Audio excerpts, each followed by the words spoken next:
আমার ভাইরা মুরব্বিয়ানেরা, কিতাবের মধ্যে এসেছে আল্লাহর নবী একদিন, দুদিন, 10 দিন, 20 দিন নয়, 1 সপ্তাহ, 2 সপ্তাহ, 20 সপ্তাহ নয়, 1 মাস, 2 মাস, 4 মাস নয়, 6টা মাস পরে গভীর রজনীতে আল্লাহর নবী দয়ার রাসূল হযরত আবু বকর সিদ্দিক রাদিয়াল্লাহু তাআলা আনহুর ঘরের দরওয়াজায় এসে আল্লাহর নবী দরওয়াজা কড়া নেড়েছেন।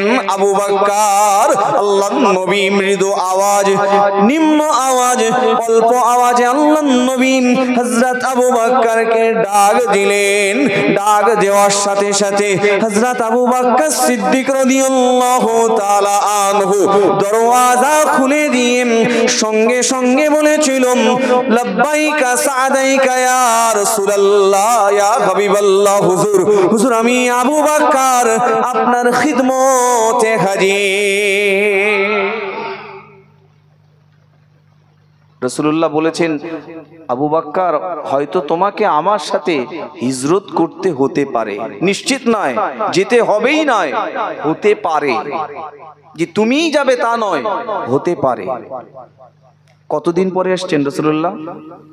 6 মাস। হাদিসের মধ্যে সে কতদিন? 6 মাস পর আল্লাহ রসুল এসছেন। ওই দিনে বলেছিলেন, আবু বকর হয়তো আমাকে মক্কা থেকে হিজরত করতে হতে পারে। রাসূলুল্লাহ আশ্চর্য হয়ে গেছেন, আবু বকর এত স্লোলি, এত নিম্ন স্বরে, এত আস্তে করে তোমাকে নক করলাম, ডাকলাম, আর তুমি একবারই জবাব দিয়ে দিলে। রাসূলুল্লাহর কাছে এটা আশ্চর্য লাগছে, একবারই জবাব দিয়ে দিলে।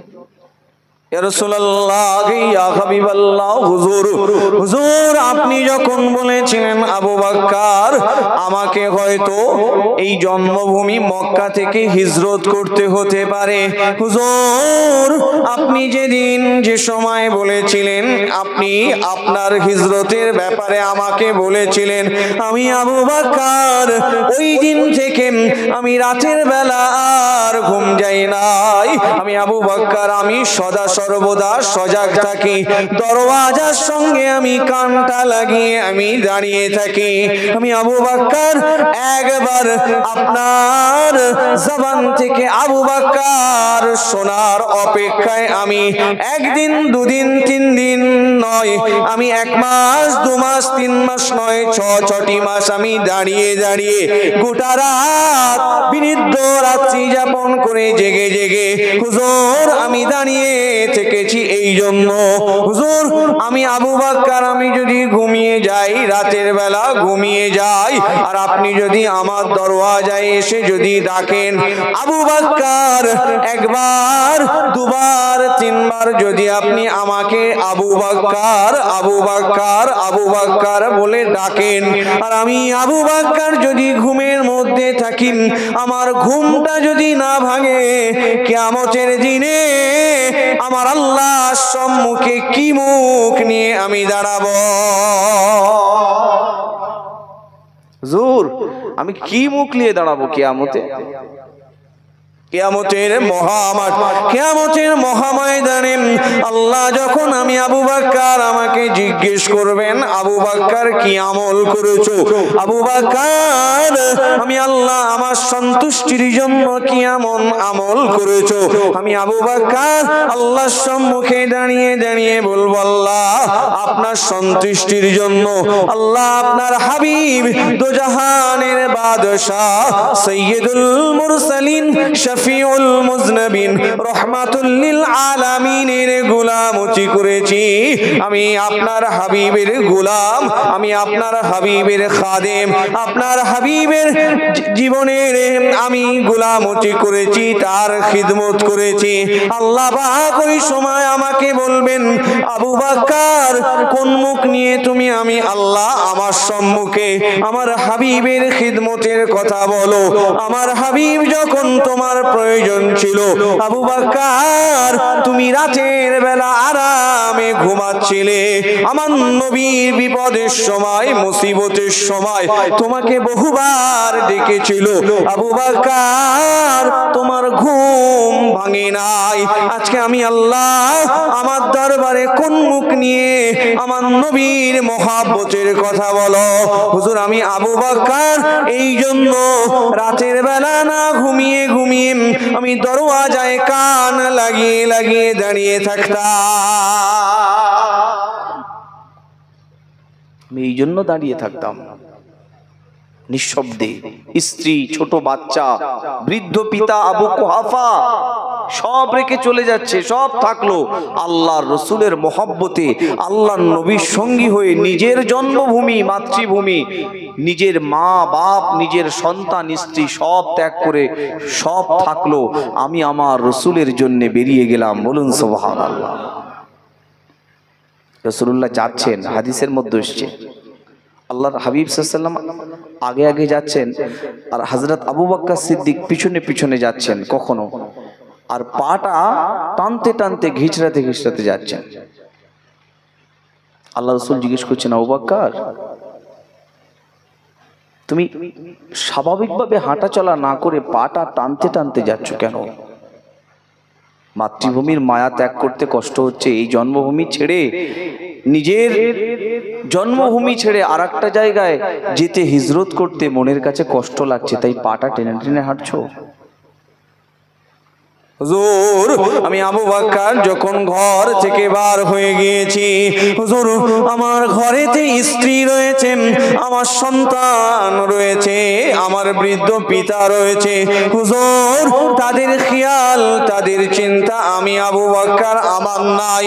হুজুর আমি আবু বকর এই জন্য মাটিতে পাটা টানতে টানতে যাই। হুজুর আপনার পিছনে যখন আমি হাঁটি আমার মনের মধ্যে ভয় হয় ওই কমবখত আবু জেহেল, আবু লাহাব, উতবা, শাইবা, মুগীরা হুজুর আমার এই ঘর থেকে পায়ের ছাপটা দেখে দেখে, হুজুর আপনার পায়ের চিহ্নটা দেখে দেখে আমাদেরকে অনুসরণ করতে থাকবে।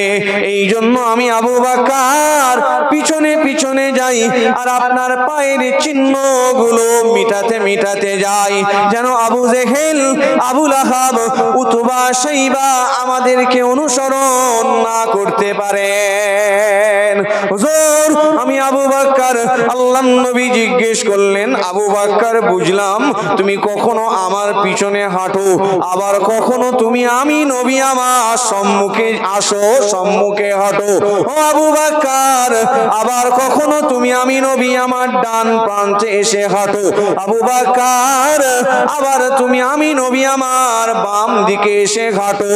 আবু বকর আমার সামনে আমার পিছনে ডান দিকে বাম দিকে ঘুরে ঘুরে হাঁটার কারণ কি? হযরত আবু বকর সিদ্দিক রাদিয়াল্লাহু তাআলা আনহু ওই দিনে বলেছিল, হুজুর ইয়া রাসূলুল্লাহ ইয়া হাবিবাল্লাহ, হুজুর আমি আবু বকর আপনার সম্মুখে এই জন্য যাই, হুজুর গোটা আরবের জমিনে, গোটা আরবের বেজিন বেঈমান মুশরিকেরা তারা কসম খেয়েছে, তারা তাদের দেবতার শপথ করে নঙ্গা উলঙ্গ তরবারি নিয়ে ঘুরে বেড়াচ্ছে, ধনুকের মধ্যে তীরগুলো লাগিয়ে ঘুরে বেড়াচ্ছে, হাতে করে বল্লভ নিয়ে নেজা নিয়ে ঘুরে বেড়াচ্ছে। হুজুর তারা দেব দেবীর কসম করে ঘুরছে, যেখানে আপনাকে পাবে তারা হত্যা করবে। হুজুর আমি আবু বকর আমার অন্তরের মধ্যে যখন ভয় হয় ওই সম্মুখ দিয়ে আপনাকে কেউ আঘাত করবে, এই বুঝি আপনাকে দেখে কেউ তীর নিক্ষেপ করছে, হুজুর আপনাকে দেখে আপনার জিসিম মুবারকের দিকে কেউ বল্লভটা ছুটছে, পাথর ছুটছে, অস্ত্র দিয়ে আঘাত করার চেষ্টা করছে। এই অন্ধকারের মধ্যে আমি আবু বকর আমার যখন ভয় হয় আল্লাহর নবীর সম্মুখ দিয়ে কেউ আপনাকে আঘাত করতে পারে, হুজুর আমি আবু বকর সঙ্গে সঙ্গে আমার জীবনের কোনো পরোয়া হয় না, আমার জীবনের কোনো খেয়াল হয় না, আমি আবু বকর হুজুর আপনার সামনে এসে দাঁড়িয়ে যাই আর বলতে থাকি, মনে মনে সংকল্প করে নি, আল্লাহ পাথর বেদিন বেঈমানদের ছোড়া পাথরগুলো, বেদিন বেঈমানদের ছোড়া তীর বল্লম নেজা অস্ত্র শস্ত্রের আঘাতগুলো আমার রহমতের নবীর গায়ে যেন না লাগে। আমি আবু বকর আমার বুকে এসে যেন লাগে। হুজুর আমি আবু বকর, আবার যখন আমার ভয় হচ্ছে পিছন দিক দিয়ে আপনাকে কেউ আঘাত করবেন, আমি আবু বকর সামনে হাঁটতে হাঁটতে পাগলের মতো করে আবার আপনার পিছনে এসে আমার পিঠটা আপনার জিসম মোবারককে গার্ড করে ঢাল বানিয়ে আমি আবু বকর অন্ধকার রাতে হাঁটতে থাকি আর আল্লাহকে বলতে থাকি, আল্লাহ বেদিন বেঈমানদের ছোড়া তীরগুলো, তাদের পাথর, তাদের অস্ত্র শস্ত্রের আঘাতগুলো যেন আমার রহমতের নবীর গায়েতে যেন না লাগে। আমি আবু বকর আমার পিঠেতে এসে যেন বেঁধে।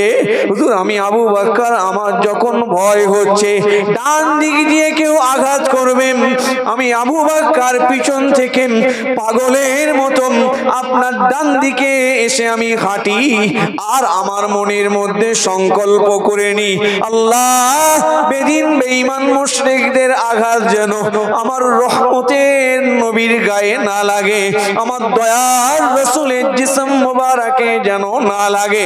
এই জন্য আমি আবু বকর এই রাতের অন্ধকারে একবার আপনার সামনে, একবার আপনার পিছনে, একবার ডান দিকে, একবার বাম দিকে ঘুরতে থাকি। জোরে হবে না সুবহানাল্লাহ?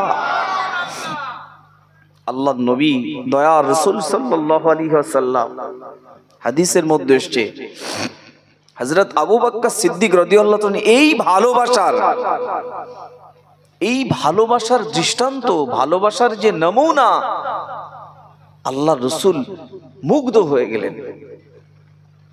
দাদা হুজুর রহমাতুল্লাহ আলাইহির পীর দোয়া চাইলেন নিজের থেকেই, আল্লাহ আমার আবু বকরকে তুমি সম্মানিত করো, বাংলার মানুষদের মধ্যে আমার আবু বকরের মর্যাদাটাকে তুমি বাড়িয়ে দিও, নিজের মন থেকে, ব্যবহার আচার আখলাক দেখে।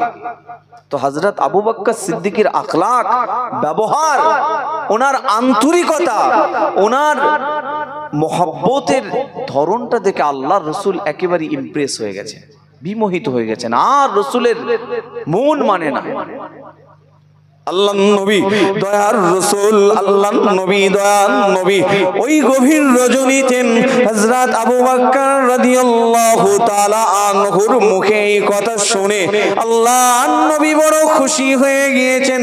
মনের মধ্যে আল্লাহর নবীর ভালোবাসা, হযরত আবু বকর সিদ্দিকের ভালোবাসা আল্লাহর নবীর হৃদয়ে পূর্ণ হয়ে গিয়েছে। আল্লাহর নবী সঙ্গে সঙ্গে দুহাত আল্লাহ দরবার শরীফে তুলে দোয়া চাইতেছিল, আল্লাহ আমি নবী আমাকে জান্নাতের মধ্যে যে জায়গায় আমাকে রাখবেন, আল্লাহ আমার আবু বকর আমার হিজরতের সাথীকেও জান্নাতে পাশাপাশি জায়গা করে দেবে। আল্লাহ আপনি তো আমাকে জান্নাতের সরদার করবেন। সব জান্নাতীদের, মুসলিম শরীফের বর্ণনা এসছে, সব জান্নাতীদের আগে রাসূলুল্লাহ জান্নাতে প্রবেশ করবেন আর জান্নাতের 8টা দরজা সব বন্ধ থাকবে। রাসূলুল্লাহ জান্নাতুল ফেরদাউসের দরওয়াজায় কড়া নাড়বেন, দরওয়াজার অপোজিট সাইড থেকে প্রশ্ন করা হবে, মান আনতা, কে আপনি? রাসূল বলবেন, আনা খাতামুন নবিয়্যিন, আমি আখিরি জামানার নবী, আনা মুহাম্মাদুন সাল্লাল্লাহু আলাইহি ওয়াসাল্লাম, আমি আল্লাহর হাবিব মুহাম্মদ সাল্লাল্লাহু আলাইহি ওয়াসাল্লাম। বলার সঙ্গে সঙ্গে ফুতিহাত আবওয়াবুল জান্নাহ, আল্লাহর জান্নাতের দরওয়াজা খুলে যাবে। রাসূলুল্লাহ সবার আগে জান্নাতে যাবে। তখন নবীরা, আদম নবী থেকে অন্য অন্য পয়গম্বর ঈসা রুহুল্লাহ পর্যন্ত নবীরাও তখন হাসরের ময়দানে থাকবেন। আল্লাহ রাসূল যখন জান্নাতে আসবেন, দয়ান নবী দয়ার রাসূল হযরত আবু বকর সিদ্দিক রাদিয়াল্লাহু তাআলা আনহুর জন্য দোয়া চেয়েছিলেন, আল্লাহ আমি নবী, আমাকে আপনি জান্নাতের মধ্যে যে জায়গায় আপনি জায়গা দেবেন, আপনি আমাকে জান্নাতের যে স্থানে আপনি আমাকে স্থান দান করবেন, আমার পাশে আমার জান্নাতের সঙ্গী আমার আবু বকরকে আল্লাহ আপনি বানাবেন। আল্লাহ আমার আবু বকরকে দুনিয়াতে যেমন সঙ্গী বানিয়েছেন হিজরতের, সেরকম আমার জান্নাতের সঙ্গী আমার আবু বকরকে করবেন। বলুন সুবহানাল্লাহ। রাসূলকে ভালোবাসতে হবে, এরকম ভালোবাসার কোয়ালিটি থাকতে হবে, কোয়ান্টিটি থাকতে হবে। ভালো বাসতে হবে, ভালোবাসার মধ্যে কোয়ালিটি থাকতে হবে, কোয়ান্টিটি থাকতে হবে। ভালোবাসাটা যেন নিছক আল্লাহ এবং তার রসুলের জন্য হয়, এটা যেন লৌকিকতা না হয়, এটা যেন আমাদের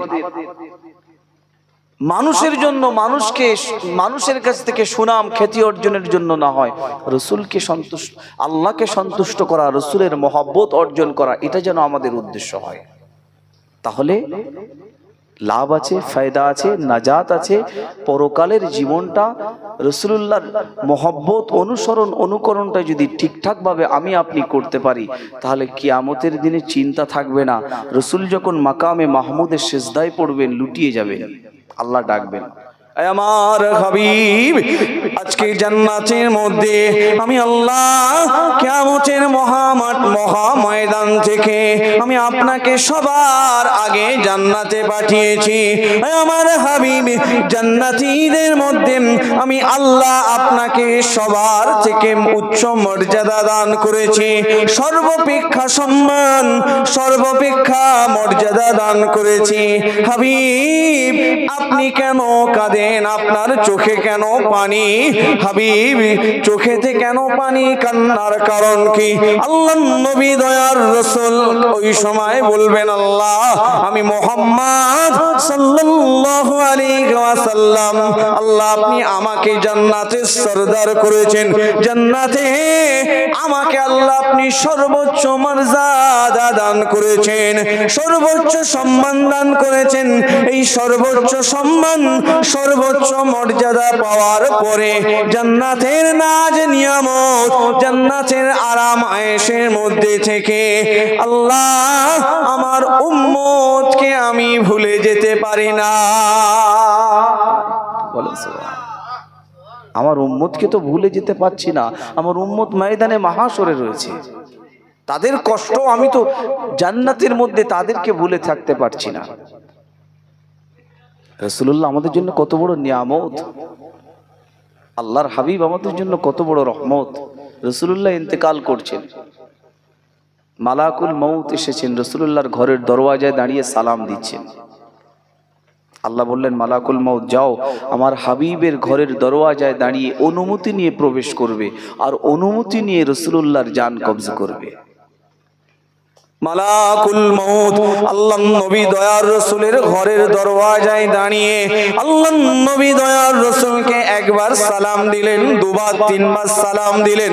আল্লাহ নবী মালাকুল মউতের সালামে জবাব দিলেন। ফাতেমাতুজ জোহরা রাদিয়াল্লাহু তাআলা আনহাকে বললেন, ফাতেমা দেখো ঘরের দরওয়াজায় কাকে দেখতে পাও? ফাতেমাতুজ জোহরা রাদিয়াল্লাহু তাআলা আনহা ঘরের দরওয়াজায় তিনি লক্ষ্য করে দেখলেন একজন ভীতি প্রদর্শক মানুষ দাঁড়িয়ে আছে। আব্বাজান ঘরের দরওয়াজায় একজন ভীতি প্রদর্শক মানুষ দাঁড়িয়ে আছে। আল্লাহর নবী বললেন, ফাতেমা উনি কোনো মানুষ নন, উনি কোনো ইনসান নন, ও ফাতেমা উনি হলেন মালাকুল মউত। আল্লাহর নবী মালাকুল মউতকে প্রবেশের অনুমতি দিলেন। মালাকুল মউত আল্লাহর নবীর হুজরা শরীফের মধ্যে প্রবেশ করলেন।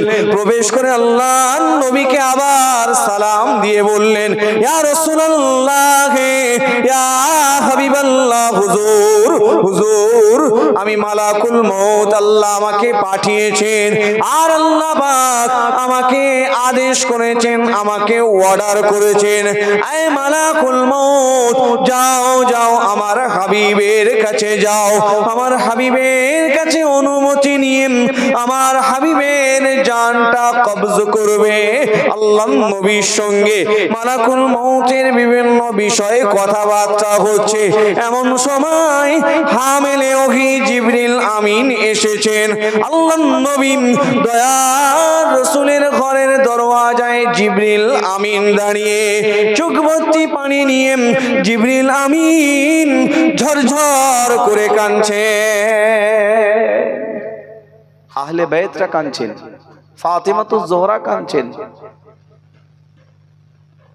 আল্লাহ রাসূল সাল্লাল্লাহু আলাইহি ওয়াসাল্লামের আহল বর্গ উম্মাহাতুল মুমিনিন আজওয়াজে মুতাহহারাতরা কাঁদছেন। আল্লাহ রাসূল বিদায় নেবেন, রাসূলুল্লাহর ওফাতের সময় অতি নিকটে, সন্নিকটে।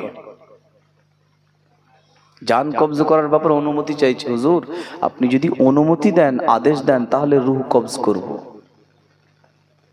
রাসূলুল্লাহর ওই সময় ফাতেমাতুজ জোহরার কান্নার ব্যাপারে কোনো ভ্রুক্ষেপ নেই, যে আমার ফাতেমা কাঁদছে, যে ফাতেমাকে আল্লাহ রাসূল এত ভালোবাসতেন। ফাতেমাতুজ জোহরা রাদিয়াল্লাহু তাআলা আনহার কষ্ট আল্লাহর নবী কখনো সহ্য করতে পারতেন না, সেই ফাতেমা কাঁদছেন রাসূলুল্লাহর সম্মুখে, আহলে বাইতরা গমশুদা কাঁদছেন, কোনো ভ্রুক্ষেপ নেই। কে কাঁদছে, কারা কাঁদছে, কি জন্য কাঁদছে, কোনো ভ্রুক্ষেপ নেই। এই মালাকুল মউত, আমি ইন্তেকাল করব, এতে আমার কোনো চিন্তা নেই, ভাবনা নেই, ফিকির নেই, অভিযোগ নেই। আমার ইন্তেকালের পরে আমার উম্মতের কি হবে? সুবহানাল্লাহ, একটু বলেন সুবহানাল্লাহ। আরে কি নবী! আমি মারা যাব, আমি ইন্তেকাল করব, আমি দুনিয়া থেকে পর্দা নেব, আমার ইন্তেকালের পরে উম্মতের কি হবে? তারা তো নবী হারা হয়ে যাবে, তাদের কি হবে?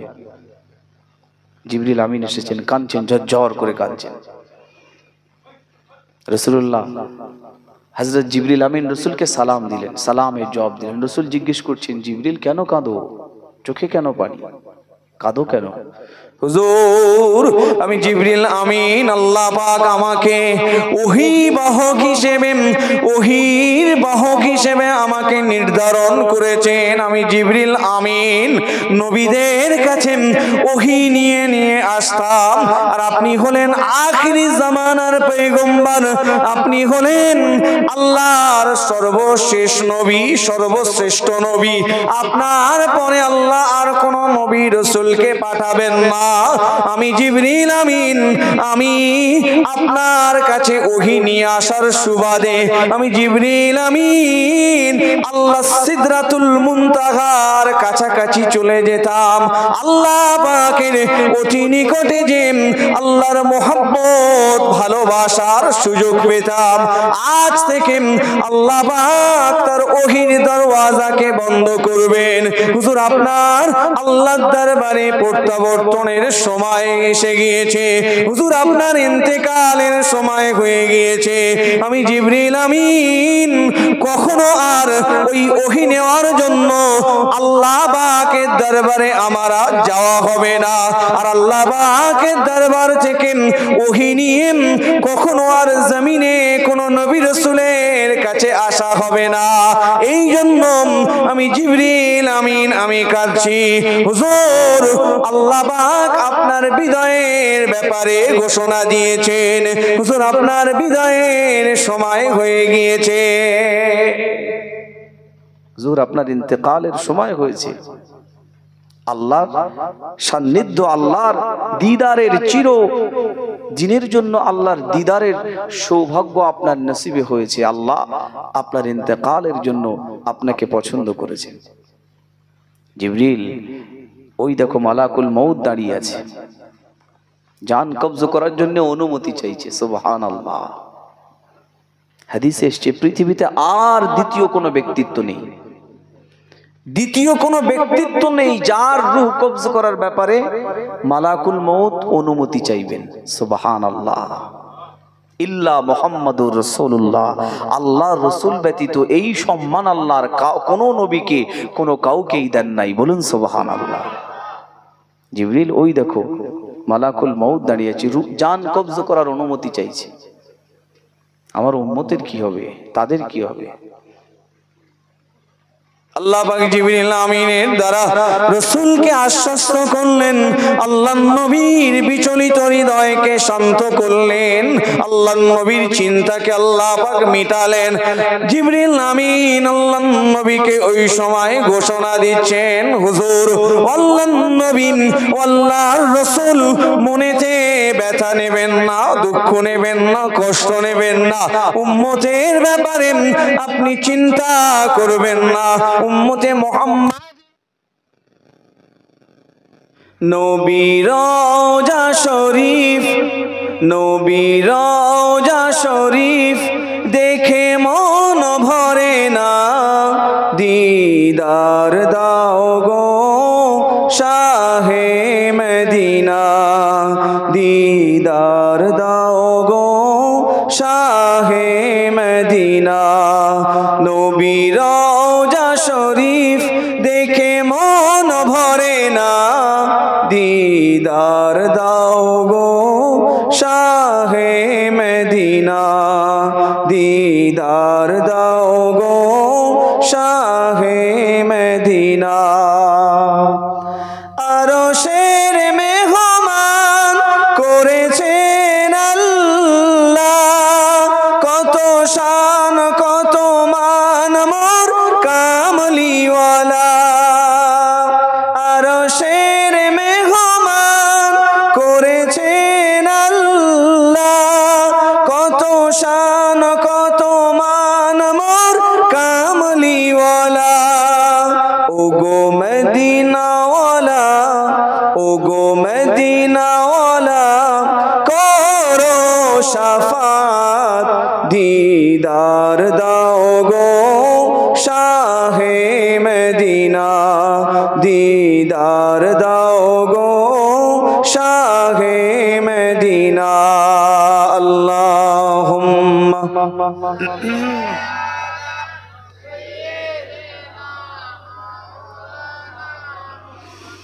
ওয়ালা আলি সাইয়্যিদিনা। জালিম মুবারক দেখিলে এক নজর, নূরেতে ঝলমল করবে ভিতর।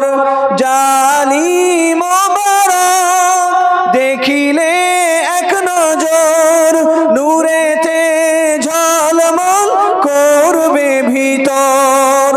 ওগো রউফুর রহিম, ওগো রউফুর রহিম কাছে ডেকে নাও না, দিদার দাও গো শাহে মদিনা, দিদার দাও গো শাহে মদিনা।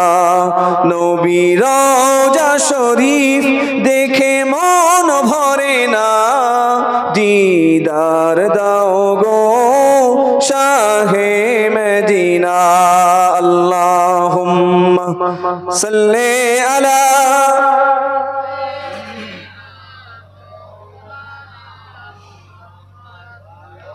ওয়া আলা আলি।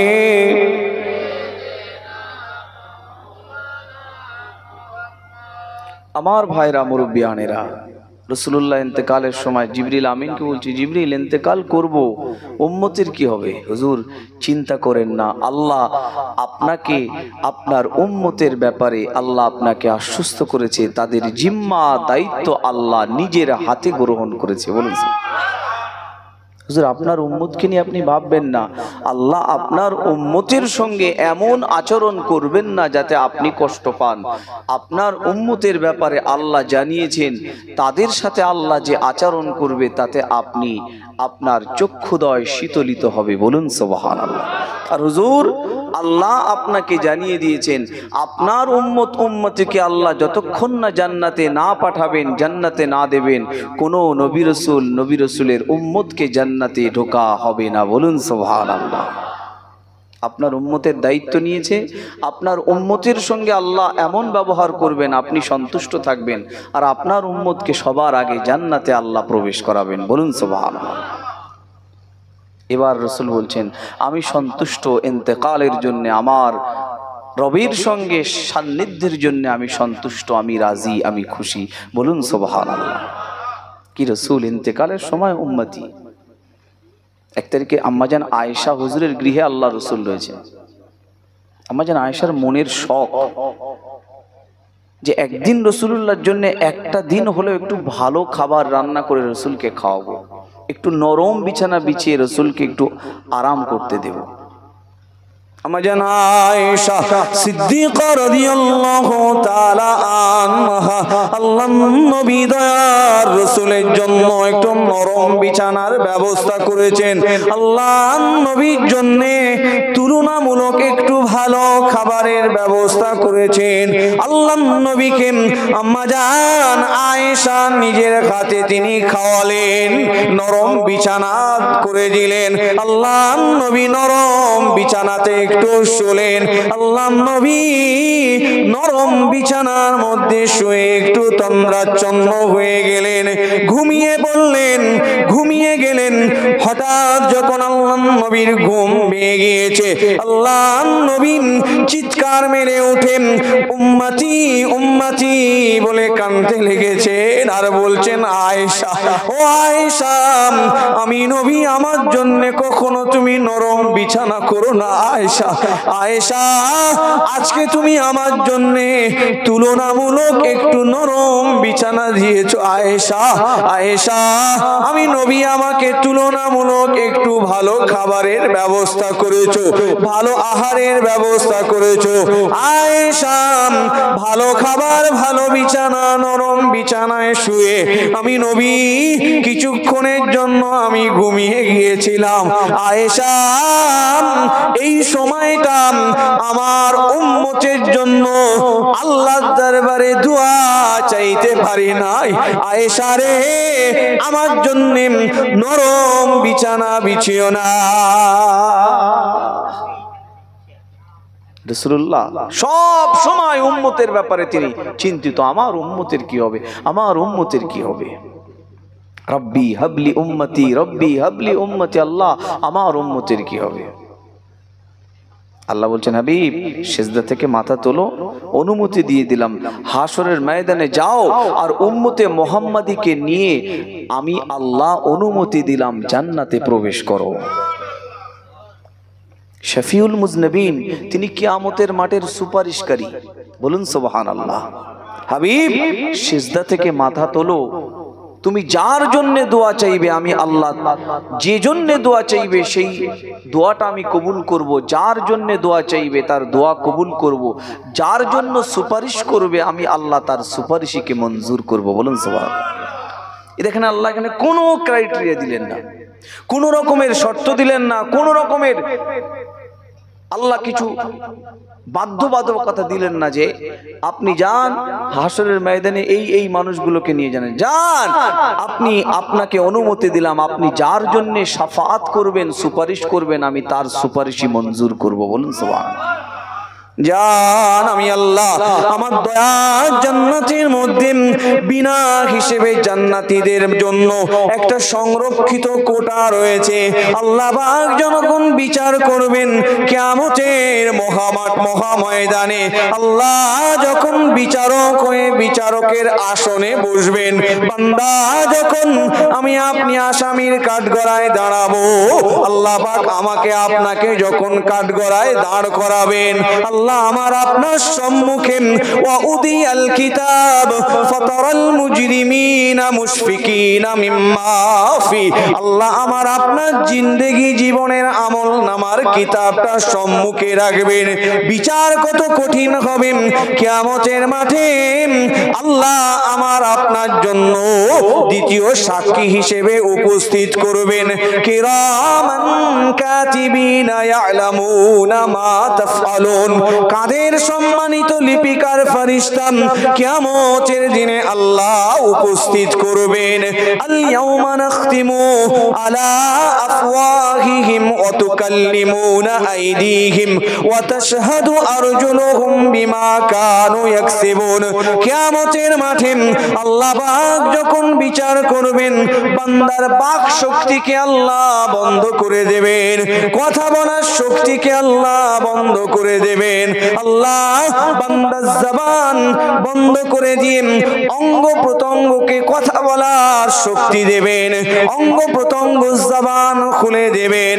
কিয়ামতের মাঠে আল্লাহ যখন বিচার করবেন, কিয়ামতের মাঠে আল্লাহ পাক জমিনকে আদেশ করবেন, ইয়াউমা ইযিন তুহাদ্দিসু আখবারাহা বিআন্না রাব্বাকা আওহা লাহা। কিয়ামতের মাঠে আল্লাহ জমিনকে বলবেন, এই জমিন আমার বান্দার ব্যাপারে সাক্ষ্য দাও। দুনিয়ায় বিচার হয়, বিচারালয় কোর্টের মধ্যে, সেখানে জজ থাকে আর আসামির কাঠগড়ায় আসামিকে তোলা হয়, আর অপরাধের তথ্য প্রমাণ লাগে, সাক্ষী লাগে, যে সে যে অপরাধ করেছে তার সাক্ষী প্রমাণ লাগে। কিয়ামতের মাঠে আল্লাহ থাকবেন বিচারক, একজন বিচারক আল্লাহ। আল ওয়াজনু ইয়াউমাইযিনিল কিসত। ওই কিয়ামতের মাঠে মানুষকে দুটো দলে ভাগ করা হবে, একটা জান্নাতি একটা জাহান্নামী, একটা ডান হাতে আমলনামা প্রাপ্ত, একটা বাম হাতে আমলনামা প্রাপ্ত। আর ওই কিয়ামতের মাঠে আল ওয়াজনু ইয়াউমাইযিনিল কিসত, মানুষের আমলনামা পরিমাপের জন্য আল্লাহ মিজানের তারাজু কায়েম করবেন। মিজানের আমলনামা ওজন করা হবে, গণনা হবে না। একটা জিনিস বোঝেন, আমলনামা কত হাজার রাকাত নামাজ পড়েছি, নামাজ কাজা করলে তার শাস্তি আছে, কিন্তু কত হাজার রাকাত নামাজ পড়েছি এর সংখ্যা গণনা করে করে মূল্যায়ন হবে না। নামাজ কতটা খুশু খুজু আল্লাহর মহব্বতের সঙ্গে হয়েছে, নামাজের মধ্যে কতটা আল্লাহর ডর ভয় ছিল, কতটা নামাজের মধ্যে ইহসান ছিল, এটাকে মূল্যায়ন করা হচ্ছে। অর্থাৎ আমলের কোয়ালিটি কোয়ান্টিটি। কিয়ামতের দিন আমল ওজন হবে, বলুন সুবহানাল্লাহ। তাকওয়া যত বেশি থাকবে, ভয় যত বেশি থাকবে, আল্লাহর ডর ভয় মহব্বত ইবাদতের মধ্যে যত বেশি থাকবে, ওই আমলটা মিজানের পাল্লায় তত বেশি ভারী হবে, বলুন সুবহানাল্লাহ। কিয়ামতের মাঠে আল্লাহ পাক বিচারক হয়ে যখন বিচার করবেন, আর আসামির কাঠগড়ায় আমি আপনি যখন দাঁড়াবো, এই দুনিয়ার আদালতে যেমন সাক্ষী থাকে, কিয়ামতে ওরকম সাক্ষী থাকবে। আমাদের 4 ধরনের সাক্ষী থাকবে। ক ধরনের? 4 ধরনের। উদিয়াল কিতাব, সম্মুখে একটা বড় কিতাব রাখা হবে, জীবনের যা কিছু করেছি ভালো মন্দ সব কিতাবের পেজের মধ্যে লেখা আছে। দেখেন না, ওই আইনের বইয়ে ধারা আছে, এত ধারা, এত পেজের, এত ভলিউমের, এত ধারায়, এই পেজে যখন দেখবেন বিচার হয়, ওই নোট কপিটা আপনার উকিলের কাছে যেমন থাকে আর বিচারকের কাছেও থাকে। তো জজ যখন জিজ্ঞেস করে এই ব্যাপারগুলো, উনি বলেন, মি লর্ড, আপনি ওই এত নম্বর পেজে এইটাকে একটু দেখুন, এত নম্বর পেজে এটা আছে, এই তথ্যটা আছে। তো কিয়ামতের মাঠে আল্লাহ আমলনামারম কিতাব রাখবেন, আর জীবনে যা কিছু অস্বীকার করার কোনো সুযোগ থাকবে না, সব তথ্যের মধ্যে লেখা আছে।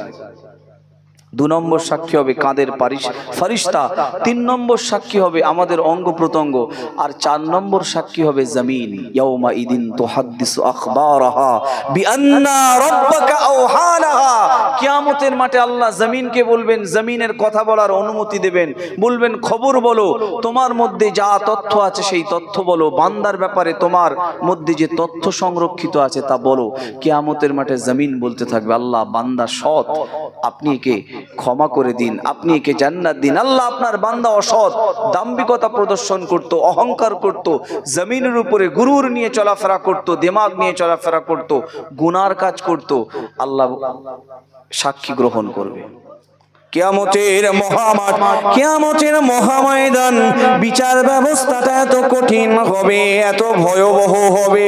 ওই কিয়ামতের মহামাঠ, মহাময়দানে বিচার যখন হবে, ইয়াউমা ইয়াফিরুল মারউ মিন আখিহি ওয়া উম্মিহি ওয়া আবিহি ওয়া সাহিবাতিহি ওয়া বানিহি। কিয়ামতের মহামাঠ, মহাময়দানে মা তার ছেলেকে কোনো উপকার করবে না, কাজে আসবে না। ছেলে তার মা বাপের কোনো উপকার করবে না, কাজে আসবে না। ভাই তার ভাইকে কোনো উপকার করবে না, কাজে আসবে না। বন্ধু তার বন্ধুকে, ওই প্রিয়জনকে একটু সাহায্য সহযোগিতা করবে না। ওই কিয়ামতের মাঠটা কত কঠিন হবে আল্লাহ কুরআনুল মাজিদের অন্য আয়াতের মধ্যে বলেছেন, মিসকাল যাররাতিন শাররাই ইয়ারা। কিয়ামতের মাঠে ওজনের পাল্লায় আল্লাহ কাতরা কাতরাম, যাররা যাররাম গুনার ব্যাপারে কৈফিয়ত নেবেন, জিজ্ঞাসা করবেন, জানতে চাইবেন, বান্দারে আমি আল্লাহ তোকে সৃষ্টি করেছি সুম্মা মিন নুতফা, এক কাতরা থেকে, এক যাররা থেকে আমি আল্লাহ তোকে সৃষ্টি করেছি। বান্দা তুই কিভাবে আমি আল্লাহ আমার আদেশ নিষেধকে অগ্রাহ্য করলি? আল্লাহ পাক রাগান্বিত হয়ে যাবেন। ছোট ছোট ছোট ছোট গুনার ব্যাপারে আল্লাহ কিয়ামতের মাঠে কৈফিয়ত নেবেন, জিজ্ঞাসা করবেন। কিয়ামতের মাঠটা কত কঠিন হবে। ইয়াউমা লা ইয়ানফাউ মালু ওয়ালা বানুন ইল্লা মান আতাল্লাহু বিকলবিন সালিম। আমি দুনিয়া বলছিলাম, দুনিয়ার মঞ্জার বলছিলাম, কিয়ামত আপনাদের বোঝাচ্ছি। কিয়ামতের দিনটা কত কঠিন হবে আল্লাহ কুরআনুল মাজিদের মধ্যে কোট আনকোট বলেছেন, লা ইয়ানফাউ মালু ওয়ালা বানুন। কিয়ামতের দিনে ধন সম্পদ সন্তান কিছুই কাজে আসবে না, ইল্লা মান আতাল্লাহু বিকলবিন সালিম। কিয়ামতের মাঠে গুনাহ ছাড়া মানুষ, গুনাহীন অন্তরওয়ালা মানুষ কিয়ামতের দিনে আল্লাহ তাদেরকে পুরস্কৃত করবেন। ওই কিয়ামতের দিনে যখন মা তার ছেলের কোনো উপকার করবে না, ভাই তার ভাইকে কোনো উপকার করবে না, বন্ধু তার বন্ধুকে কোনো উপকার করবে না, ওই কিয়ামতের মাঠে শফিউল মুজনাবিন, রহমাতুল লিল আলামিন, দয়াল নবী মাকামে মাহমুদে সিজদায় লুটিয়ে যাবেন আর কাঁদবেন। আল্লাহ পাক ডাক দিয়ে বলবেন, আয় আমার প্রিয় হাবিব তুমি কেন কাঁদো? তোমার চোখে কেন পানি? আমি আল্লাহ আমার সব সহ্য হয়, কিন্তু হাবিব তোমার চোখের পানি আমি আল্লাহ আমার সহ্য হয় না, আমার বরদাস্ত হয় না। হাবিব চোখের পানি মোছো, সিজদা থেকে মাথা তোলো, আমি আল্লাহ আমার কাছে তুমি চাও, তুমি যা চাইবেন আমি আল্লাহ তোমাকে সেই জিনিসটা সেটাকে আমি আল্লাহ দিয়ে দেব। হাবিব তুমি যার জন্য সুপারিশ করবেন, যার জন্য আমার কাছে শাফাআত করবে, যার জন্য আমার কাছে ক্ষমা চাইবে, আমি আল্লাহ তাকে ক্ষমা করে দিয়ে বিনা হিসেবে আমার জান্নাত দিয়ে দেব। রাসূল সিজদা থেকে মাথা তুলে হাসরের ময়দানে ছুটবে, ছুটে ছুটে যে উম্মতকে খুঁজবেন, উম্মতকে হাসরের মাঠে বাঁচবেন, বেঁচে বেঁচে বলবেন এটা আমার উম্মত, এটা আমার উম্মত, এটা আমার উম্মত। আর ফারিস্তারা রাসূলুল্লাহর পছন্দ করা উম্মতগুলো নিয়ে বলবেন আপনি জান্নাতের দিকে চলুন। আল্লাহ আপনাকে বিনা হিসেবে, বিনা কৈফিয়তে, বিনা আপনার জিজ্ঞাসাবাদে আল্লাহর রাসূলের সুপারিশে আপনাকে জান্নাত দিয়েছেন। বলবেন আর আপনার কোনো হিসাব নেই, বিচার নেই, আপনি জান্নাতের রাস্তায় চলুন, জান্নাতে চলুন। আল্লাহ আপনাকে বিনা হিসেবে জান্নাতি হিসেবে কবুল করেছে, বলুন সুবহানাল্লাহ। হাবিব আপনার ওই পছন্দ করা উম্মত, উম্মতিগুলো আমার যে বিনা হিসেবে জান্নাতের যে ক্যাটাগরি আছে, যে সংরক্ষিত কোটা আছে, ওই কোটার মধ্যে আপনার পছন্দের মানুষগুলো আমি আল্লাহ এলাউ করে নিলাম, বলুন সুবহানাল্লাহ। কিয়ামতের মহামাঠ, কিয়ামতের মহাময়দানে আল্লাহর নবী দয়ার রাসূলকে আল্লাহ এত সম্মান এত মর্যাদা দান করবেন, আল্লাহ পাকের প্রশংসার জন্য কিয়ামতের মাঠে কোন নবী রাসূলের হাতে থাকবে না। আখিরি জামানার পয়গম্বর শাহনশাহে দো জাহান শফিউল মুজনবিন নবিयों के नबी রাসূলদের রাসূল আল্লাহর নবীর হাতে আল্লাহর প্রশংসার ঝান্ডাটা থাকবে। কিয়ামতের মহামাঠ, কিয়ামতের মহাময়দানে আল্লাহ পাক তার নবীকে শফিউল মুজনবিন সুপারিশকারী নিযুক্ত করবেন। কিয়ামতের মাঠে সবার আগে আল্লাহর নবীকে আল্লাহ জান্নাত দান করবেন। কিয়ামতের মহামাঠ, কিয়ামতের মহাময়দানে আল্লাহর নবীকে আল্লাহ পাক হাউজে কাউসার দান করবেন। কিয়ামতের মহামাঠ, কিয়ামতের মহাময়দানে আল্লাহ দুইটা দল বিভক্ত করবেন, একটা ভালো দল, একটা নাজাত প্রাপ্ত দল, একটা জান্নাতি দল, একটা ডান হাতে আমল নামা প্রাপ্ত দল। ওই ভালো দল জান্নাতি দলের নেতা লিডার সরদার আল্লাহর নবীকেই আল্লাহ বানাবে। আল্লাহ সেই রসুলের ব্যাপারে বলছে, ও দুনিয়াবাসী, আমার ভালোবাসার রাস্তা খুঁজছো, আমার সন্তুষ্টি অর্জনের পথ খুঁজে বেড়াচ্ছ, আমার হাবিবের আদর্শকে গ্রহণ করো, আমার হাবিবকে অনুসরণ করো। আমার হাবিব হলো তোমাদের আইডিওলজি, তোমাদের সব কাজের নেতা তিনি, তাকে অনুসরণ করো, ফলো করো। আমি আল্লাহ আমার সন্তুষ্টি শুধু পাবে নয়, আমি আল্লাহ তোমাদেরকে ক্ষমা করে দেব। বলুন সুবহানাল্লাহ।